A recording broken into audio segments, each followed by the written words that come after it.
Insurance लेना easy है पर सही प्लान चूज करना मुश्किल है और लोग यही गलती करते हैं। वेलकम बैक गाइस, मैं हूं दिनेश। अगर आपने पार्ट 1 नहीं देखा तो पहले जाकर वो देख लो। उसमें मैंने बताया था कि टर्म इंश्योरेंस क्यों जरूरी है। आज के पार्ट 2 में हम देखेंगे कि कौन सा प्लान लेना चाहिए, कौन से राइडर जरूरी है और लोग कौन सी गलतियां करते हैं। तो वीडियो एंड तक देखना, तो मैं बताऊंगा कि अपना परफेक्ट प्लान कैसे चूज करें। तो बिना टाइम वेस्ट किए चलो स्टार्ट करते हैं। आइए समझते हैं राइट प्लान कैसे चूज करें।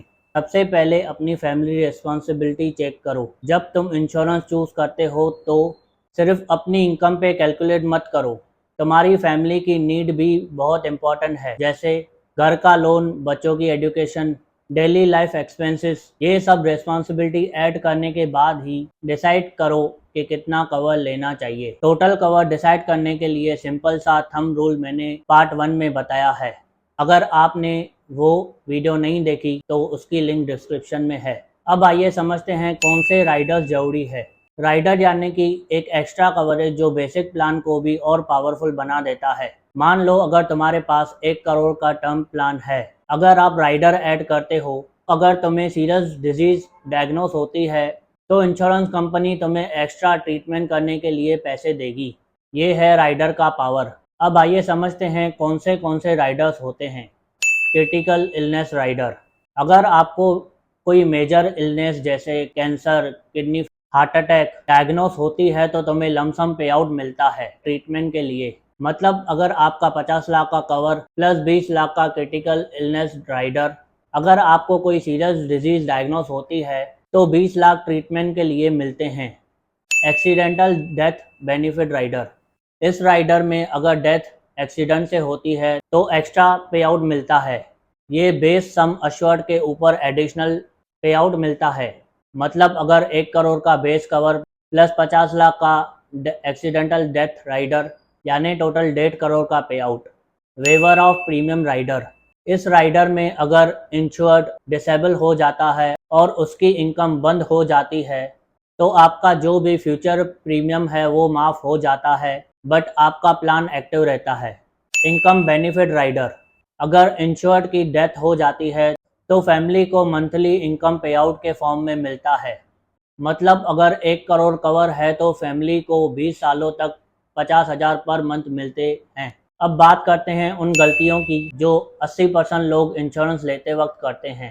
सिर्फ प्रीमियम कंपेयर करना, सिर्फ लोवेस्ट प्रीमियम देखकर प्लान लेना, ये सबसे बड़ी गलती है। चीप प्लान का कवरेज इनसफिशिएंट हो सकता है या कंपनी का क्लेम प्रोसेस स्ट्रिक्ट हो सकता है, जिसके वजह से क्लेम रिजेक्ट होने के चांस भी बढ़ जाते हैं। फॉल्स इंफॉर्मेशन देना। इंश्योरेंस लेते वक्त अपना previous health issues, income, lifestyle habit छुपाना, ऐसा करने से आपका क्लेम रिजेक्ट हो सकता है। हमेशा सही और ऑनेस्ट इन्फॉर्मेशन फिल करो। हाँ, प्रीमियम थोड़ा ज़्यादा आएगा बट ज़्यादा प्रीमियम दे देना, नहीं तो आपकी पॉलिसी भी कैंसिल हो सकती है। सिर्फ एजेंट के कहने पे लेना। अगर आपने पॉलिसी एजेंट के कहने पे ली है तो शायद आपने गलत पॉलिसी ली है, क्योंकि एजेंट आपको वही पॉलिसी रिकमेंड करता है जिसमें उनके टारगेट पूरे हो। हर प्रोडक्ट सबके लिए फिट नहीं होता। हमेशा अपनी खुद की रिसर्च करो और फिर डिसीजन लो। राइडर्स को इग्नोर करना।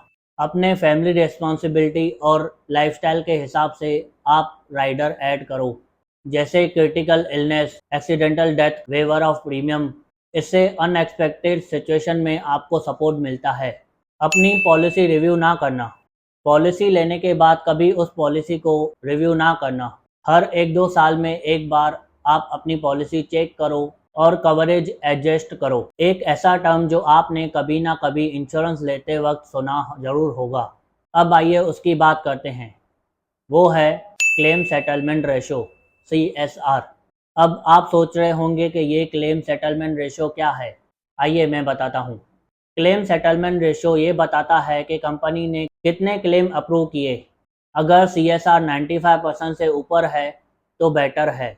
एक बार प्लान लेने से पहले आप कंपनी का कस्टमर सपोर्ट और ऑनलाइन रिव्यू भी देख लेना, ताकि फ्यूचर में जब भी आपको ज़रूरत हो तो आपको सर्विस मिल सके।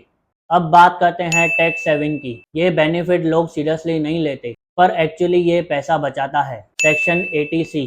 सेक्शन 80C के तहत तुम अपने प्रीमियम अमाउंट पे 1.5 लाख तक का डिडक्शन क्लेम कर सकते हो। Section 80D। अगर तुम्हारे प्लान में हेल्थ राइडर्स जैसे क्रिटिकल इलनेस, डेथ कवर है तो उनका भी अमाउंट डिडक्टेबल होता है। तो दोस्तों, ये था पार्ट 1 एंड पार्ट 2 का कंप्लीट इनसाइट। अगर वीडियो पसंद आई तो वीडियो को लाइक करना और कमेंट में बताओ तुमने इंश्योरेंस लिया है या सोच रहे हो लेने का, और शेयर करो उन लोगों के साथ जो इंश्योरेंस को सिर्फ एक एक्सपेंस समझते हैं। और हाँ, चैनल सब्सक्राइब करना ताकि फ्यूचर में मैं और फाइनेंशियल स्ट्रेटजीज आपके साथ शेयर कर सकूं।